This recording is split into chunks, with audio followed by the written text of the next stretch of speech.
안녕하세요. 자, 우리 관광상품 소비하는 관광객 행동론 오늘 또 수업 시작해 볼까요? 오늘 우리가 다뤄야 될 주제는 학습과 관광 행동입니다. 학습의 관광 행동에 어떤 영향을 미치는가 보는 거죠. 우리가 지금 다루고 있는 거는 그 EBM 모델에서 의사결정 과정에 우리 욕구를 인식하고 어떤 대안을 평가하고 구매 결정을 내릴 때 심리적으로 영향을 미치는 이 학습. 우리가 저번 시간에 이 태도를 봤었죠. 그래서 오늘은 보는 것은 이 학습을 본다라고 보시면 될 것 같아요. 그래서 구체적으로 보면 어떤 학습 어떤 개요라든가 어떤 특징들 좀 살펴보면서 이 학습 이론이 대략 크게 세 가지로 나눠져요. 요거 이제 고전적 조건화, 요거 이제 행동주의 관련된 어떤 행동주의 이론을 좀 살펴볼 거고요. 이게 학습 과정을 하는 그 이론입니다. 또 하나는 이제 인지주의, 그거도 좀 살펴보면서 거기에 키워드는 강화라든가. 그 다음에 이제 세 번째로서는 이게 대리학습, 요 대리학습 요런 것까지 우리가 좀 살펴보는 시간을 갖도록 하겠습니다. 자, 그래서 먼저 제가 여러분들한테 이미지 하나 좀 올려보고 싶어요. 지금 이 이미지가 어느 국가의 영토일까요? 딱 보면 알죠? 이 검은색, 빨간색, 노란색, 역시 독일입니다. 독일. 자, 여러분들은 독일하면 떠오르는 이미지가 뭐예요? 독일하면 떠오르는 이미지가 뭘까? 이게 설문조사를 했었는데 예전에 제가 한 건 아니고 어느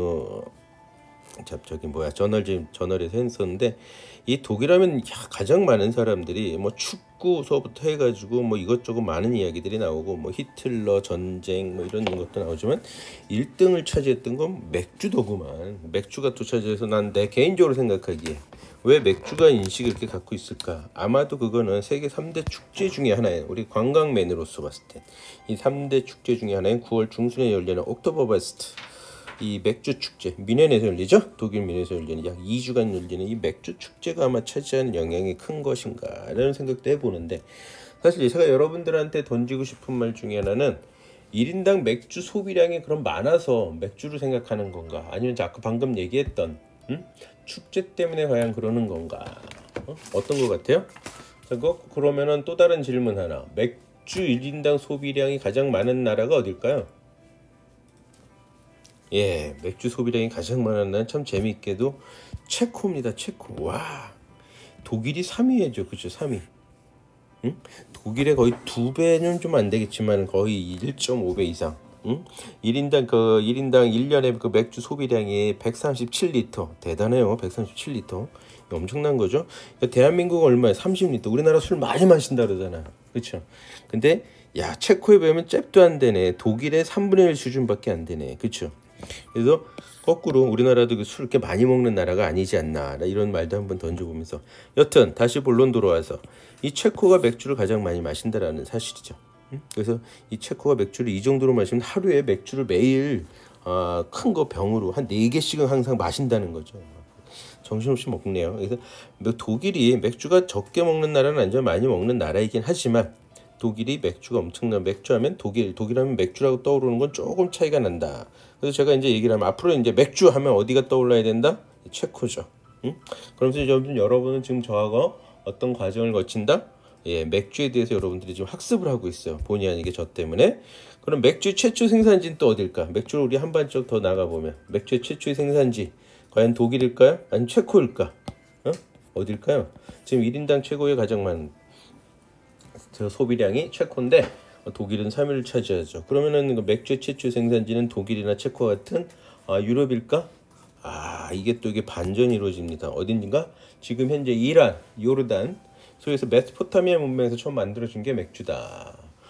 남편을 기다리던 아내가 음식을 하다가 그 음식을 갖다가 만들다가 제대로 저기 안 하고 그냥 창가에 놔두고 옆집 아줌마하고 수다 떨다가 어느 날 갑자기 돌아오고 깜빡 창가에 놔뒀던 음식물이 뭐다? 어느 날 갑자기 살펴보니 그게 발효가 돼가지고 맥주가 되었다라는 이게 있어요. 그래서 맥주의 원리가 그때 처음 만들어졌다. 그래서 메소포타미아 문명에서 만들어진 게 맥주예요. 그것이 이제 이집트로 넘어갔다가 이집트에서 다시 유럽으로 넘어온 게 맥주죠.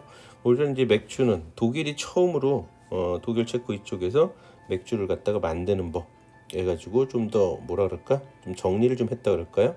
그렇다고 하네요. 여튼 그래서 맥주는 이렇다. 지금 제가 얘기하는 건 잠깐 저기 한 얘기지만은 이런 학습을 통해서 방금 얘기했듯이 맥주하면 체코가 떠올라야 되고 맥주하면 오히려 메소포타미아가 이제 떠올라야 되지 않냐. 즉 제가 여러분들한테 뭘 전달을 하고 있냐? 지식을 전달하고 그 정보를 전달하고 있죠. 그러면서 앞으로 맥주를 보면서 태도가 조금은 바뀐다라는 거죠. 그 행동 자체가. 그래서 지각을 하는 거죠. 우리가 이제 제가 여러분들한테 오감을 통해서 뭘 했다? 변화시키고 있다라는 거죠. 뭘 변화? 신념을 변화시키고 있는 거죠. 신념이 우리가 저번 시간에 저번 주 우리가 했을 때 태도의 3대 구성 요소 중에 단일 차원이 말고 다차원 개념에서 우리가 태도를 봤을 때는 신념, 태도, 의도라고 그러지 않았어요. 그래서 신념이 뭐냐? 신념이 뭐죠? 주관적인 지식 뭐 이런 거를 말씀드릴 수가 있다 그랬죠. 그래서 그걸 갖다가 변화를 시키게 된다. 그래서 즉 우리는 학습을 통해서 신념이 변화를 하니까 태도도 변화가 된다. 즉 그 대상에 대해서 감성적인 평가를 내리는 것 자체가 변화가 되고 그러면서 행동의 의도가 변화되고 행동의 의도는 곧 행동의 변화를 일으킨다라는 사실이죠. 그래서 학습은 뭘 한다? 태도를 변화시키는 요인 중에 하나다. 그러니까 우리가 결국엔 뭐예요? 이 학습은 소비자 그 구매 의사 결정, 어떤 행동, 소비자의 행동에 변화를 일으키는 것이 학습이다라고 우리가 할 수 있겠죠. 또 하나 이러면서 우리가 그 관광지에 대한 그 지각을 갖다가 최초의 지각을 할 때, 했던 모습과 다음으로 또 어떤 학습을 통해서 우리는 관광지에 대한 지각이 변화를 일으킨다라고도 할 수 있겠죠.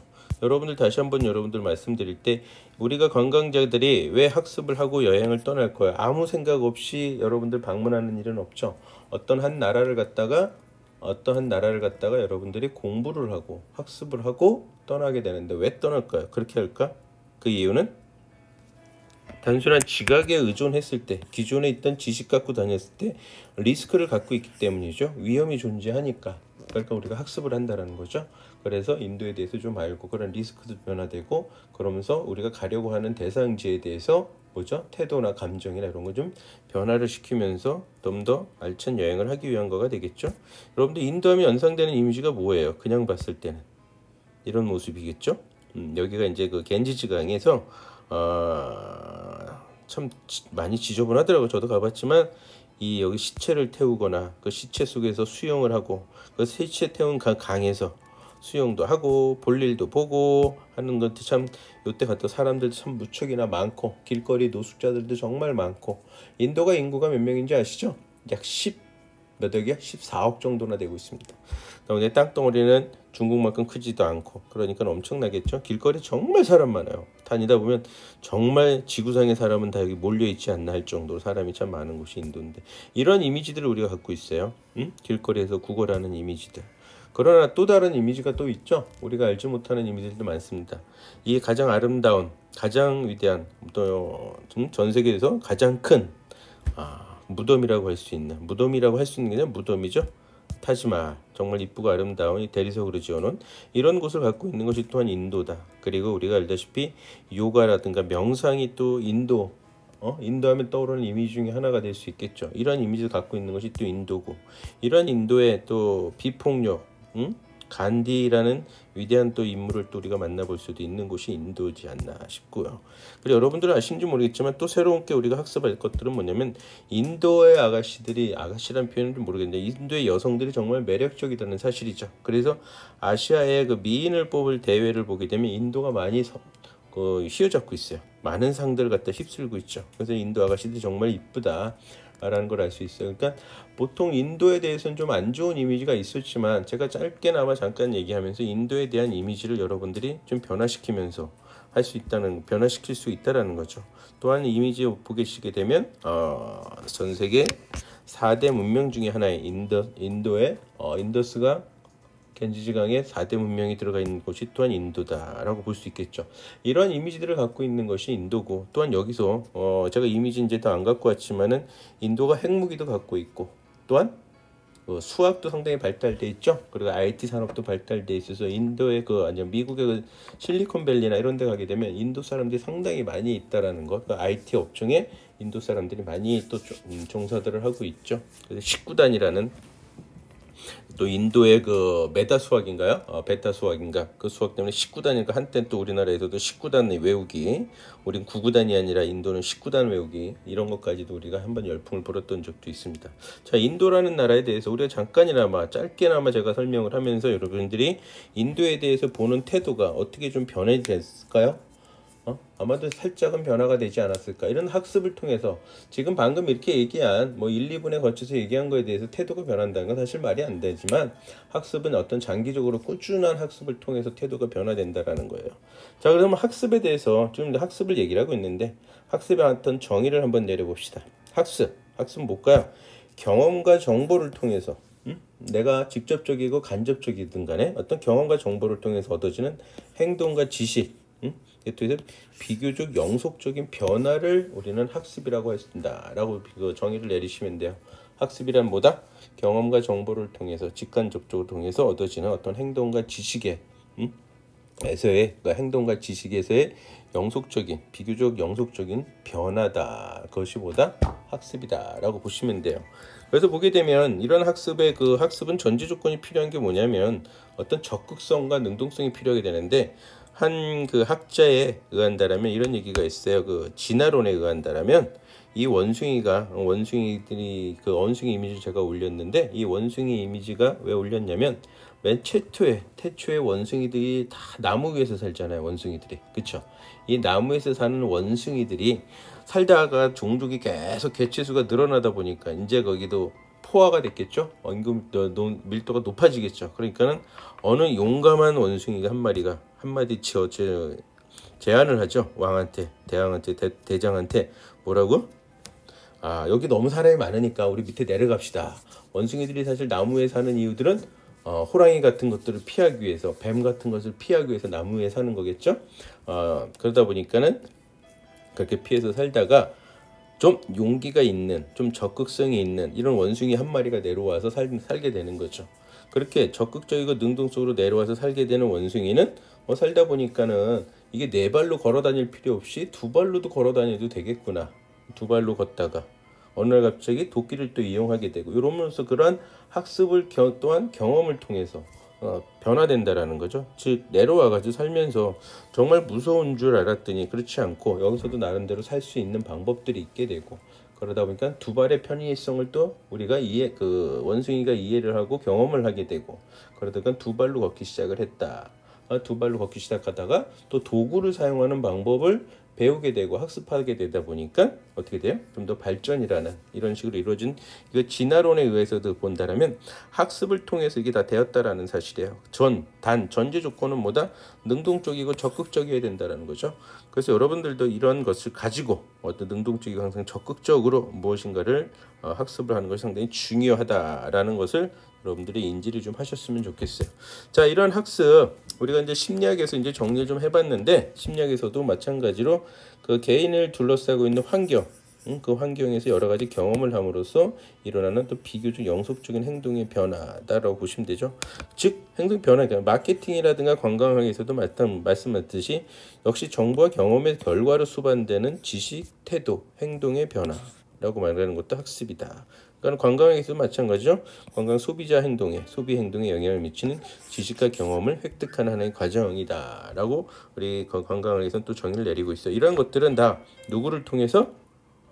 나 자신 혹은 개인, 가족, 중고 집단, 광고, 어떤 기타 커뮤니케이션 등을 통해서 이게 변화된다라는 거죠. 이러한 것들을 이루게 되는 게 우리가 그 관광을 통해서는 또 이 관광이라는 게 관광객들한테는 또 큰 의미를 가져요. 학습이라는 의미가. 다음 사진을 그 이미지를 보시게 되면 이 농촌 활동을 통해서 농사도 짓고 또는 체험도 하고 하는 것들 통해서 우리는 뭘 할 수 있다? 이 아이들에게 자연보호의 소중함을 학습을 시키면서 인성을 갖다가 양성시킨다고 할 수 있겠죠. 즉 관광이라는 것은, 여행이라는 것은 우리 관광객들한테, 아이들한테도 일반 국민들한테도 관광객들한테도 큰 의미를 가지고 있다라고 할 수 있습니다. 이러한 것이 학습이다라고 보시면 되는데, 이러한 학습은 그럼 어떤 특성을 가지고 있느냐? 이 학습은 어떤 그 신체적이고 본능적인 그런 것들은 전혀 관계가 없습니다. 과거에 어떤 내가 직접적이든 간접적이든 어떤 경험이라든가 이런 것을 통해서 이루어지게 되는데 가장 첫 번째 학습의 특성은 뭐다? 네, 행동의 변화를 수반한다 라는 뜻입니다.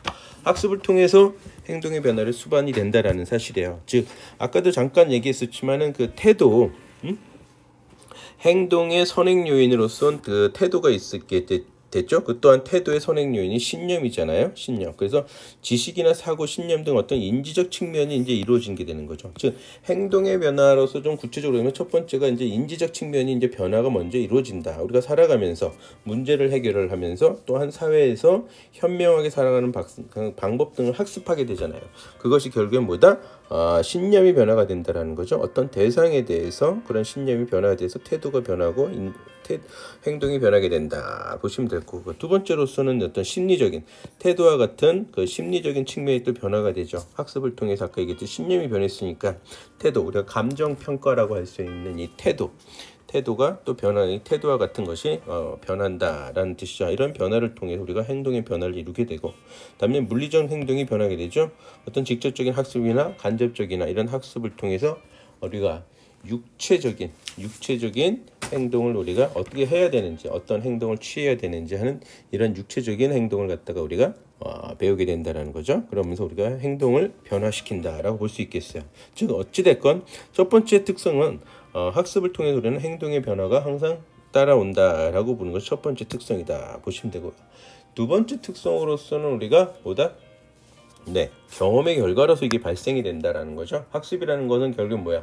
경험인데, 경험이라는 것은 이제 직접적이고 간접적으로 이루어지기도 하고, 그렇죠? 또한 대리 학습이라 그래서요, 다른 사람이 경험한 것을 우리가 관찰함으로써도 이루어지죠. 이런 것들은 다 뭐야? 다 경험의 결과로서 발생이 된다라는 거 보시면 돼요. 그래서 학습의 두 번째 특성은 경험이 결과다 보시면 되고요. 또한 세 번째 특성으로서는 행동의 변화를 우리가 수반을 시킨다라는 거죠. 그 지속적으로, 단순한 것이 아니라 꾸준하게 장기간의 그 학습의 결과로서 지속적이다. 그리고 또한 어린 시절 학습한 것들이라든가 어떤 큰 강도가 큰 충격으로 이런 식으로 경험을 한 학습이라면 또한 오래 지속되는 행동이다라고 지속성을 갖고 있다라고 보시면 될 것 같아요. 그래서 지속적인 행동 변화를 수반한다. 그러니까 단순하게 어쩌다가 한번 하는 행동의 변화가 아니라 그 행동의 변화가 수반되지만 이것 또한 지속성을 갖고 있다 보시면 되고요. 또한 그 태도도 마찬가지지만 이 학습의 과정이나 학습의 결과를 갖다 직접적으로 관출하기는 힘들어요. 다만 우리가 추론을 할 수 있겠죠. 그 학습을 하기 이전의 행동과 학습한 이후의 행동을 보면서 이것이 바로 우리 그 사람 때 학습의 효과가 나타났다. 이런 것들이 이제 바로 뭐가 우리가 할 수 있겠어요? 호텔을 처음에 예약할 때나 또 해외여행을 처음에 갈 때나 국내 여행이든 처음에 그 어떤 의사결정이라든가 지금 목적지를 결정하거나 어떤 교통수단을 결정할 땐 좀 의사결정이 빠르진 않아요. 그러나 경험이 많으면 많을수록 어떻다? 의사결정이 되게 빠르게 되겠죠. 저를 예를 들자면 저는 여행 간다, 해외여행 간다, 그냥 전날 결정해서 다음날 출발하는 경우도 종종 있다라는 거죠. 거의 30년 가까이를 여행이라는 것에 대해서는 나름 엄청난 경험을 갖고 있기, 즉 엄청난 학습을 했기 때문에 이러한 그 학습을 통해서 의사결정 과정이 빨라졌다라고 보시면 되죠. 이런 것이 다 학습의 효과라고 할 수 있겠습니다. 그러면서 또한 우리가 그렇게 해서 어떤 그 현명한 살아가는 방법들을 배우면서 우리가 사회 과정에서 구성원으로서 원오브댐으로서 학습을 통해서 그 주변 세계에 적응하면서 우리가 사회 과정을 겪는 것이다라고 할 수 있겠습니다. 자, 이렇게 학습의 특성은 첫째가 뭐다? 행동의 변화를 수반한다. 또한 그런 행동의 변화는 지속성이라는 특성을 가지고 있고, 또한 경험의 결과로서 항상 발생되는 게 학습이고, 또 학습 과정 같은 것들은 직접적으로 관찰하기는 어렵다. 행동을 통해서 우리가 추론할 수 있다라고 하는 것이 이제 학습에 대한 어떤 우리가 가지고 있는 특성이라고 할 수 있겠죠. 이런 특성을 가지고 있다라고 보시면 될 것 같아요. 자, 다음으로 우리는 학습 이론. 우리가 이제 그 학습에 대해서 우리가 이제 공부를 하게 되는데, 여기 학습 과정에 대한 그 이론을 보게 되면 크게 세 가지로 나눠져요. 첫째가 이제 행동주의 이론입니다. 요건 이제 자극에, 우리가 오감이라는 감각기관을 통해서 들어오는 이 자극, 예를 들면 정보죠. 이런 자극에 반응하는 것이 어떻게 반응한다. 이걸 보는 것이 이제 행동주의 이론이에요. 반응이 뭐예요? 반응 자체는 곧 뭐다? 이게 행동인 거죠. 반응을 보이는 게, 그 자극에 대해서 내가 반응을 보이는 게 행동 아니겠습니까? 그러니까 뭐예요? 이게 행동주의 이론이에요. 그래서 자극에 반응을 일으킨다. 그거를 이제 보는 것이 이제 행동주의 이론인데, 이 행동주의 이론은 파블로프가 얘기한 고전적 조건화와 스키너라는 유명한 심리학자가 얘기한 수단적 조건화의 크게 두 가지로 나눠진다라고 보시면 되는데, 이 수단적 조건화는 조건적 아이고 글씨가 엉망이네. 조건적 조건하다라는 이런 표현도 씁니다. 다음으로서는 이제 두 번째로서는 인지주의 이론인데요. 이 인지주의 이론은 우리가 그 오감을 통해서 들어온 자극이 뭐야? 정보죠, 정보.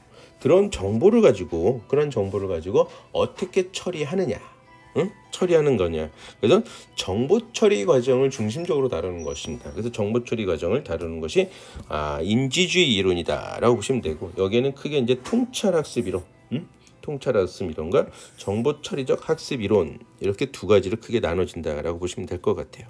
그 다음으로서 이제 세 번째는 일명 모델링이라고 할 수 있는데요.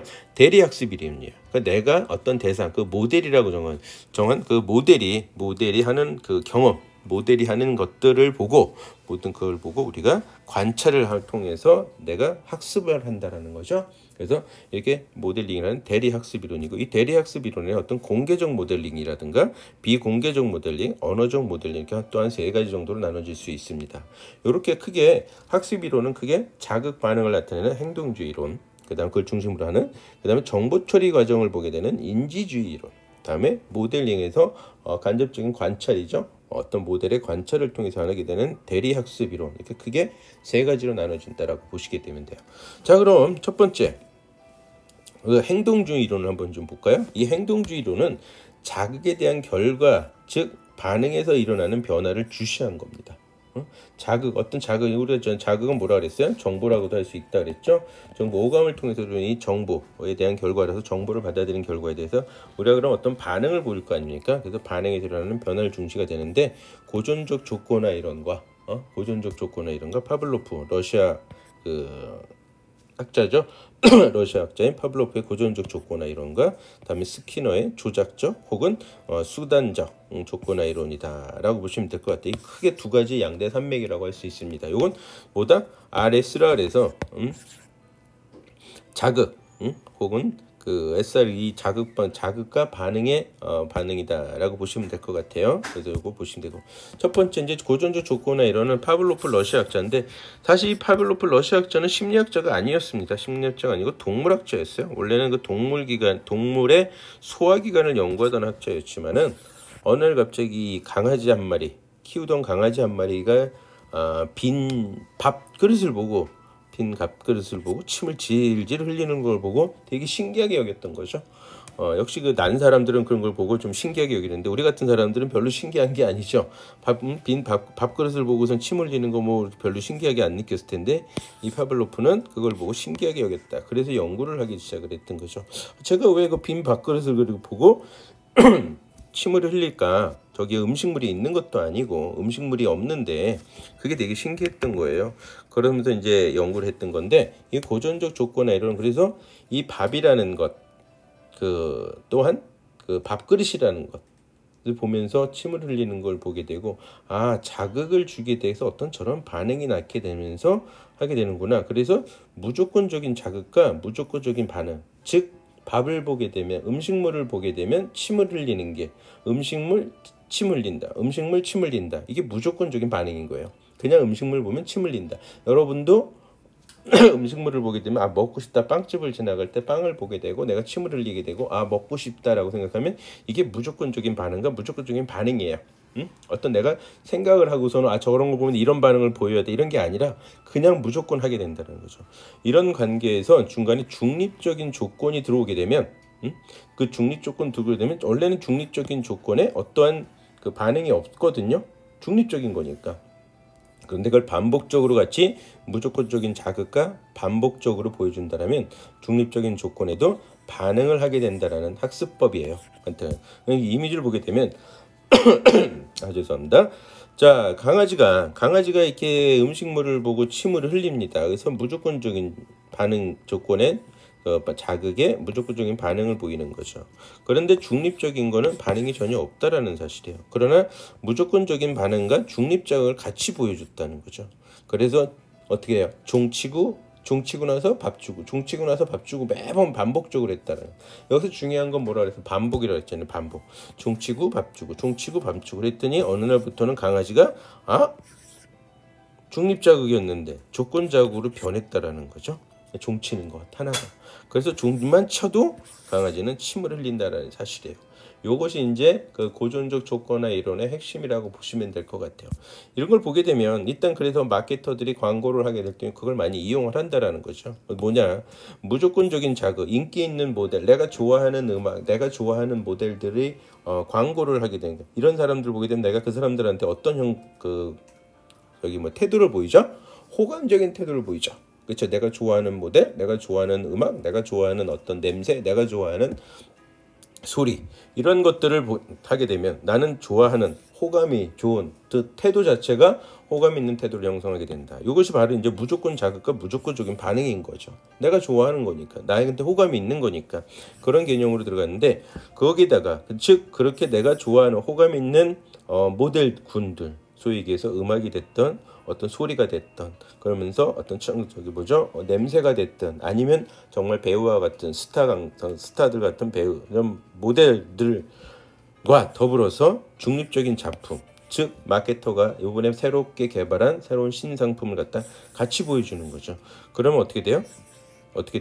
나중에 이걸 반복적으로 보게 되니까 나중엔 중립적인 자극, 즉 제품, 어떤 서비스, 어떤 브랜드, 이거에 대해서도 나도 호감을 갖게 된다라는 사실이죠. 그런 걸 가지고서 나중에는 이런 무조건적인 자극인 어떤 음악이나 모델이 없어도 나는 그 작품 자체가 이제는 중립적인 자극이 아니라 이제는 조건적인 자극이 돼버린 거죠. 그리고 난 거기에 조건 반응을 일으키게 된 거죠. 조건이 형성이 된 거예요. 기존에 무조건 자극하고 같이 항상 나한테 반복적으로 보여줬기 때문에 그런 사실인 거죠. 이것이 바로 고전적 조건화의 이론이다라고 보시게 되는데, 요거는 특징적인 게 뭐냐면 수동적이다. 그렇죠?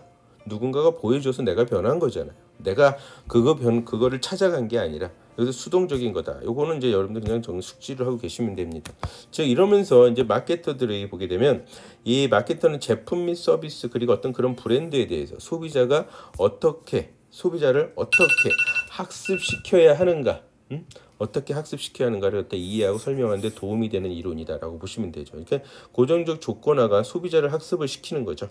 요거 이론을 통해서. 그래서 소비자가 이 제품에 대해서 호감 있는 태도를 형성해서 구매에 이르게 하기 위한 것은 고정적 조건화의 방법으로서도 우리가 할 수 있겠다라는 거죠. 그래서 중립적인 태도를 갖고 있는 어떤 제품에 좋은 무조건적인 자극을 넣어서 광고 계속 반복적으로 노출하면 결국에는 그 중립적인 제품에 대해서 호의적인 태도가 형성이 되게 만들어내는 것이 바로 마케터의 역할이다라고 보시면 되죠. 이러한 것에 따라서 싱가포르 에어라인의 특징을 보게 되면 항상 광고를 보시게 돼요. 싱가포르 에어라인은 광고를 보시게 되면 이 스튜어디스들의 밝고 화사하고 깨끗한 이런 이미지를 항상 부각을 시키죠. 밝고 깨끗하고 화사한 이런 그 이미지를 부각을 시키면서 항공사 자체도 어떤 느낌을 주게 된다?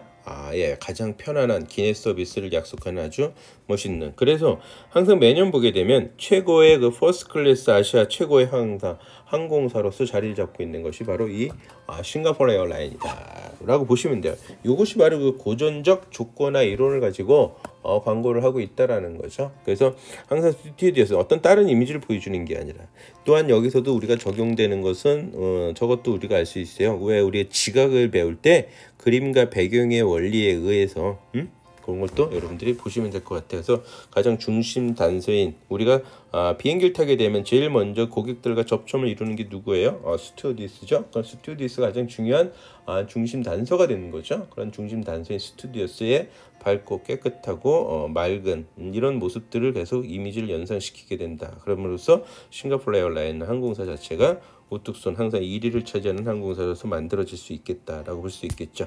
그렇죠.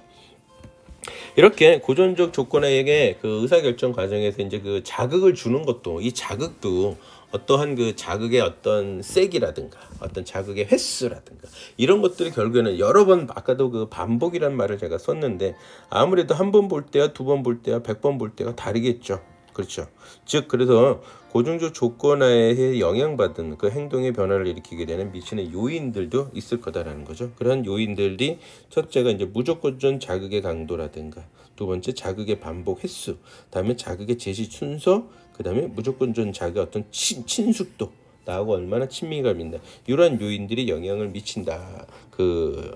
라고 우리가 이야기를 할 수가 있을 것 같습니다. 자, 그래서 고전적 조건의 영향으로서 이러한 그 요인이 대해서 우리가 보게 되면 첫 번째가 무조건적 자극. 아무래도 새롭고 특이하고 강렬하고 뚜렷하고 분명한 자극이 있을 효과적인 건 뭐 당연하겠죠. 그렇죠? 자극 자체가 새롭고 특이하고 이래야 되겠죠. 두 번째는 반복 횟수예요. 반복적인 자극이 효과적이다라고 얘기되는데 다만 반복하는 그 횟수에 대해서는 그 학자들끼리 좀 그 논란의 여지는 좀 없지 않아 있습니다. 왜냐면 곤이라는 학자가 볼펜 갖고 실험을 했는데 볼펜 그 광고를 했었거든요. 근데 한 번만 했음에도 불구하고 반응이 학습 효과가 나타났더라라는 얘기를 하게 되는데 그거에 대해서 다른 학자들은 반발을 하게 되죠. 그거는 지금 현재 한 실험은 그렇게 행동을 하라고 유도를 한 좀 뭔가 오류가 있는 실험이었다. 그래서 반발해서 무조건적으로 그렇지 않다. 여러 번 반복적으로 그 횟수가 있어야 되지만 학습의 효과가 나타난다라고 얘기들을 하고 있습니다. 그래서 이런 고전적 조건의 이론을 바탕해서 대한민국에서 성공적이었던 게 뭐냐면 이 겨울연가예요.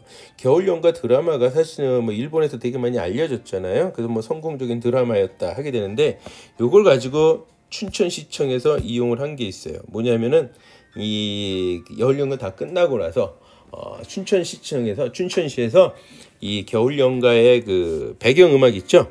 배경음악을 그 저작권을 샀어요. 저작권을 사가지고 드라마의 저작권을 사가지고 일본에다가 틀어주는 거야. 그래서 드라마를 갖다 계속 케이블 티에서 틀어주는 거죠. 계속 틀어주면서 그 음악 배경. 그래서 어느 날서부터는 어떻게 하냐면 그 음악 배경의 소리만 들려주기 시작을 했어요. 일본에서. 그러다 보니까 항상 꾸준히 일본 사람들이 어디 남이서만 가는 게 아니라 춘천시에 그 살던 여기서 우리 살던 그 집까지 생각까지 많은 사람들이 항상 찾아오게 되는 거죠. 이렇게 반복적으로 하게 되는 거죠. 이러고 이거에 대한 이론을 그를 바탕으로 그 광고했던 것 중에 하나가 또 말보로라는 담배가 있는데 이 말보로 담배가 상당히 남성적이죠. 남성적을 대표적으로 하죠. 그래서 항상 이 카우보이, 서부, 말 같이 더불어서 이 말보로 담배의 그 광고를 항상 이렇게 하고 있었죠. 이게 엄청나게 광고를 갖다 반복적인 반복 횟수를 진행을 했다라는 거죠. 그건 왜 그랬냐? 사실 이 말보로가 알는 사람들은 아시겠지만은 말보로는 처음에 여성 담배였어요. 맨 처음에 담배를 갖다가 냈을 때는 이 제품을 갖다가 시장에 내놨을 때는 여성용이었습니다. 제가 이미지 그 광고 이미지 올려드리지만 말보로는 원래 여성 담배였는데 영 자리를 자주 힘을 쓰지를 못했어요. 그래다가 바꿨죠. 포지셔닝을 이제 리포지셔닝을 한 거죠. 재포지셔닝을 해가지고서는 아예 항상 남성적인 담배를 확 바꿔버리는 거죠. 그러려면 남성의 이미지를 갖다 줘야 되기 때문에 강한 남성을 주기 위해서 말이라든가 어떤 농장이라든가 서부라든가 카우보이 항상 그걸 냈죠. 그래서 말보로맨을 만들어서 성공적으로 바꾼 사례도 있다. 이 고전적 조건의 이론이죠. 그래서 클럽메드라든가 이런 것들도 항상 좋은 이미지. 어떤 클럽메드 같은 이 프랑스의 휴양 그 아주 그 고품격 휴양지인데 항상 보게 되면 이미지만 상당히 호감이 갈 수 있도록 계속적인 반복적으로 광고를 하게 되고 또한 성공적인 사례 중에 하나가 이 소주 광고인데 청량하고 우리 아이유 그 배우가 진행을 하는데 배우가 아니고 가수죠. 이 아이유 모델이 그 선전한 참이슬 이것도 보게 되면 정말로 성공적인 것 중에 하나인데 뭐냐면 조건화 이론인데 자 어느 그 직장인이 퇴근합니다. 퇴근길에 광고를 봤어요. 우리 아이유가 의류 광고죠. 이 패션 의류 광고를 딱 보면서 저 옷이 생각나는 게 아니라 뭐가 연상이 된다? 네, 소주 한 잔이 연상이 된다라는 거죠. 소주 한 잔이 연상이 되면서 친구들한테 혹은 뭐 가까운 지인, 동료한테 소주 한잔 하고 퇴근할까? 라고 하는 이런 모습을 보이게 된다라는 거죠. 이런 것들이 이제 고전적 조건화 이론을 바탕으로 하는 광고들인데, 마찬가지 이 소주 하니까 갑자기 생각이 나는 게 이 이효리 가수죠. 요즘 거의 방송인 노래 잘 안 하는 것 같은데, 이 방송인이라고 부르죠. 이효리도 그 소주 광고에 상당히 성공적으로 이 조건화 이론을 이용한 뭐라 그럴까요? 모델이었다고 할 수 있을 겁니다. 그래서 이런 성공적으로 이루어진 모델들이 있었다 보시면서 이 고전적 조건화 이론을 이용한 광고들이 이런 식으로 진행이 된다라고 보시면 될 것 같아요. 즉 결론적으로 어떤 선호하는, 내가 좋아하는, 호감 가는 모델이 어떤 조건 자극인 제품을 갖다 같이 이렇게 이용하게 되면 그 제품에 대해서도 호감적인 태도가 형성이 되는 것이 바로 고전적 조건화 이론이다 라고 보시면 될 것 같습니다. 자, 다음으로서는 자극 제시 순서 잠시 쉬었다 하도록 하겠습니다.